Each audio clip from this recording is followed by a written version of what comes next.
shout with the voice of an archangel. Hallelujah. And those that are alive, those that are dead will rise first. We that are alive are going to be caught up forever to be with you. Preaching here in a minute, brother, but they got to be in there. But that's coming, and we're living in a time that before that time, there's a great harvest that has to be. Jesus said it, and that's 2,000 years ago. He said, the fields are white for harvest. I've been looking at these cotton fields out here. We having a cotton crop this year like I don't know when, but I mean, it is pretty. And I just look at that, and it just reminds me of what's fixing to happen in these last days. And I'm getting to be a witness of that. God said, be a witness in all the world. I'm telling you, if you get in the right places, you can witness what God's doing. And He is performing that harvest that He's training all of us. And I believe He wants to talk to those that are here tonight. He wants all of us to become laborers in that field. And in order to be a laborer in the field, we're going to have to know how to scatter seed. We're going to have to know how to sow seed. And I'm not talking about money this time. Usually when I'm up here, I'm receiving an offering and saying, pull that seed out, plant it, and watch it grow. But I'm talking about that seed, which is Jesus Christ. The Bible is clear that seed that died for us was Jesus. At least the seed fall into the ground and die. It can't reproduce it. And we're a part of that reproduction of Jesus coming to this earth and dying. But there has to be a preparation. And I was looking at all these things, and God was just stirring in me about the scattering of the seeds. And as I thought about it, I talked to my wife a little. She's going to say, here you go, same old message again. I heard it yesterday. And we thought about, we went out here and we feed them ducks, or you see some little birds or some little animals, and you throw some seed out there, and what they do, they'll fly off, and they'll come back, and they'll pick on that seed. They'll start to get it. You throw it out there, and they'll fly off, and they'll come back.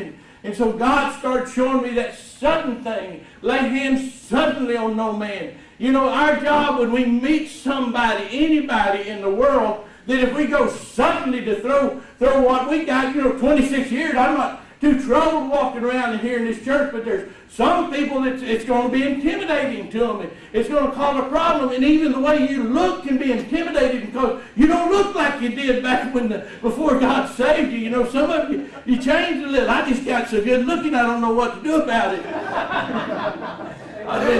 I've been told that I need to dress casual. But I do this so I look like I'm somebody on TV.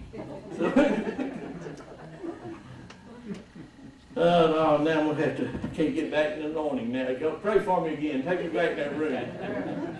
But suddenly, God wants to do something, and He started to show me about the little birds. Sometimes I talk about butterflies and all kinds of things. But seeing those little birds do that, and I realized there was a time in our building one day, and I hadn't thought about this for a while, but there's a little bird running around the room, and it just, run from you, and I squatted down on the floor, and I just started going. And that little thing crawled right up my hand. It wasn't afraid of me because I wasn't doing anything suddenly. I wasn't doing that fast movement, laying hands on, I'm talking about laying hands on. I'm not talking about just praying for somebody, trying to get them the Holy Ghost and lay that hand on them suddenly so they'll get something, whether they got it or not. Something going to get them, But what God was trying to stress to me, that we're living in the days that the greatest harvest that this world has ever seen is happening right now. And He wants to use every single person in this building in that harvest field. But He wants us to know what we're doing when we get out there. We can't scare everybody to death with the laying hands on them suddenly and throwing this gospel and the Holy Ghost and all that that's come on us and that glory that we found from the Lord. And the Bible says it's a fearful thing to fall into the hands of a living God.